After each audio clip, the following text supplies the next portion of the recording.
तो आपका कोई पसंदीदा किरदार बचपन से अब तक, इतनी कहानियों से आप रूबरू हुए, खुद बनाई कितनी कहानियाँ आपने, खुद कहानी का हिस्सा हैं? एक बता पाना बहुत मुश्किल बिल्कुल, मैं समझ सकता है, हूँ। लेकिन और सबसे आसान जवाब राम, कृष्ण, कर्ण, अर्जुन, अश्वत्थामा ये हो सकते हैं। सभी अपने आप में हाँ हाँ, पूरी पूरी कहानियाँ हैं। कहानियाँ। पर मुझे जितना मैं ज़्यादा अभी समझ रहा हूँ, और एज अ राइटर भी, क्या है ना, एक डिबेट चल रहा है माइथोलॉजी और सत्यलॉजी का। हाँ हाँ, कि अगर आप ये जो सारे ग्रंथ हैं, अगर आप उसको मिथ्या मानेंगे तो माइथोलॉजी है, अगर आप उसको सत्य मानेंगे तो सत्यलॉजी है। मैं बोलता हूँ कि आप उसको मिथ्या माने या सत्य माने, ये जो वेद व्यास और वाल्मीकि थे ना, ये कमाल के लोग थे। कि अगर ये पूरी काल्पनिक कथा भी है ना, तो क्या कथा है। तो मैं इनको दुनिया का सबसे बड़ा और महान स्क्रीन प्ले राइटर मानता हूँ।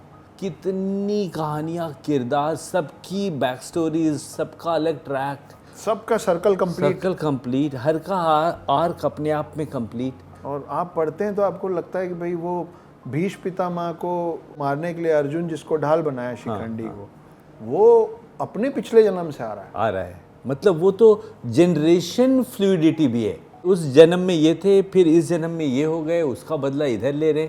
वो तो मल्टीपल सीजन्स हैं। आज की डेट में जिस चीज़ को हम लोग को समझने में दिक्कत हो रही है, वो लोग उस समय उसको लिख के चले गए हैं। जैसे वो एक कहानी है कि मैं नाम भूल रहा हूँ, वो अपनी बिटिया को लेके ब्रह्मा जी के पास गए, बोले मेरी बेटी के लायक वर कौन है बताओ। तो ब्रह्मा जी बोले कि जब तक आप हमारे पास आए और वापस जाएंगे, युग बदल गया नीचे, आपको लग रहा है एक दिन हुआ है।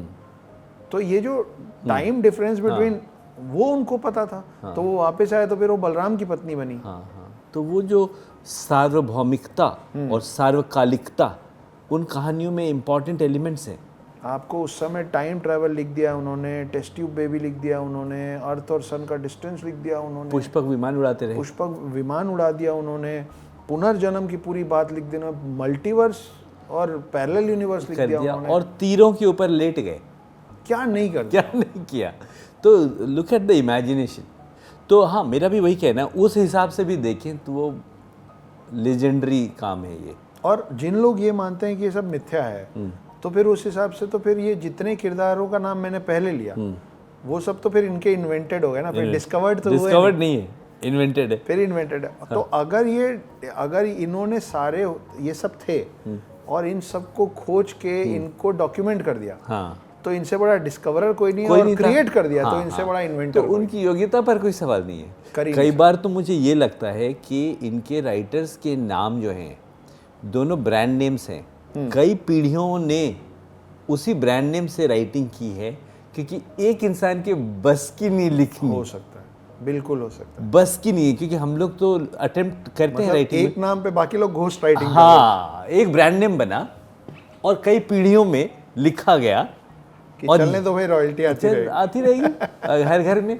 और ये है, देख लो, क्योंकि ज़िंदगी तो बड़ी छोटी सी होती है, और कितने किरदार, कितनी कहानियाँ, सारी लॉजिकली फिट करना, उसको विजुअली भी जब देखते हैं हम लोग, अलग अलग फॉर्म्स में आते रहते हैं। दूरदर्शन के दिनों से अब तक चीज़ें हो रही हैं, आगे भी होंगी। सोचिए कि ये जो दो लोग हैं, वेद व्यास और वाल्मीकि, अलग अलग युग के लोग हैं, टू बिग ब्रांड्स। लेकिन वेद व्यास ने वाल्मीकि की कहानियों को अपनी कहानियों में जोड़ा है। तो ये एक ही बड़े स्टूडियो के दो राइटर्स और उनकी 3 पीढ़ियाँ, और वो हर प्रोजेक्ट को आपस में जोड़ दी। जैसे वो वाली कहानी है ना कि राम जी ने बाली और सुग्रीव के युद्ध में सुग्रीव का साथ दिया और बाली को धोखे से मारा। तो वो कहानी, फिर सुग्रीव बने वानर सेना के राजा, फिर उन्होंने राम सेतु बनाया, वो पूरा रामायण खत्म हुआ। राम वापस विष्णु अवतार में वैकुंठ धाम गए, तो वहां पे इंद्र और सूर्य आ गए गुस्से में, बोले ये फाउल है, हम नहीं खेलेंगे।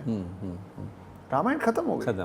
लेकिन यहाँ अभी भी कहानी कोई लिख रहा है लगातार। हाँ, तो वो आए, बोले विष्णु जी को बोल रहे हैं ये फाउल है, हम नहीं खेलेंगे। बोले अरे अभी तो आया हूँ, पूरा एक जन्म बिता के, अब क्या हो गया, क्या गलती हो गई। तब उनको पता चल रहा है कि सुग्रीव और बाली तो इन दोनों के प्लेयर्स थे, वीडियो गेम प्लेयर्स, और पक्का था कि बाली को तो कोई हरा नहीं सकता, 1.5 गुना ताकत वो छीन लेता था। लेकिन राम बाली को मारे धोखे से और सुग्रीव जीत गया, तो ऊपर जिसका जीतना था वो हार गया।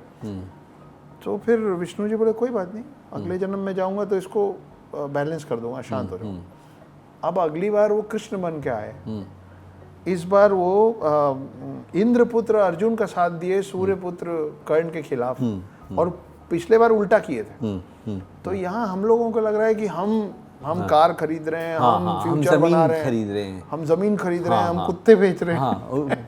हम लोग कुछ नहीं कर रहे हैं, इस महासागर में हम प्रॉन मात्र हैं। एग्जैक्टली, प्रॉन मात्र हैं हम लोग, हम प्रॉन मात्र हैं, और ऊपर अलग खेल चल रहा है। हम लोग वीडियो गेम प्लेयर्स बने पड़े।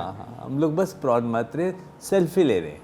एक तो ये कहानी है कि भाई वो बाली और सुग्रीव भी बाद में अर्जुन और कर्ण बने, उनके प्लेस चेंज हो गए सिर्फ। और दूसरी ये कहानी कि जब कृष्ण को वो आदिवासी भील ने वो मारा, तीर मारा, वो एड़ी में उनके लगा। अब कृष्ण जैसा व्यक्ति एड़ी में तीर लगने से कैसे डेथ हो गई, अजीब सी बात। आप सोचिए कि इस कहानी से निकला है ग्रीक का अकिलीस हील। और जब भील पहुंचा और वो चौंका हुआ है कि अरे क्या कर दिया मैंने, कृष्ण मेरे हाथों पाप लगेगा, पाप लगेगा।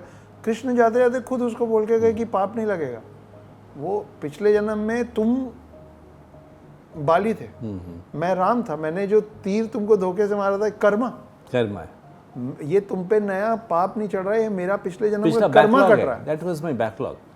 वो मेरा कर्म कट रहा है कि तुम बाली वाला तुम्हारा पुनर्जन्म है और तुमने अब मेरे को मारा है। Correct, वो तीर लौट के आया मेरे पास। इनफैक्ट हॉलीवुड के कितने प्रोजेक्ट्स यहाँ से इंस्पायर्ड हैं, और जब पकड़े जाते हैं तो इंस्पायर्ड बोलते हैं, जब पकड़े नहीं जाते हैं तो बोलते हैं क्रिएटिव इनोवेशन। भैया अभी मैं एमसीयू की बात किया, मार्वल यूनिवर्स की, उसमें तो सीधे सीधे वो जो वकांडा है ब्लैक पैंथर का, उसमें पहले पार्ट में जब उसको चैलेंज करने एक दूसरे कबीले का वकांडा के अंदर ही आता है, तो वो तो ऐसे करके बोलता है ग्लोरी टू हनुमान, तब वो लड़ना शुरू करता है। और वकांडा क्या है, एक कैमोफ्लेज सिटी है जो नेकेड आई से नहीं दिखता।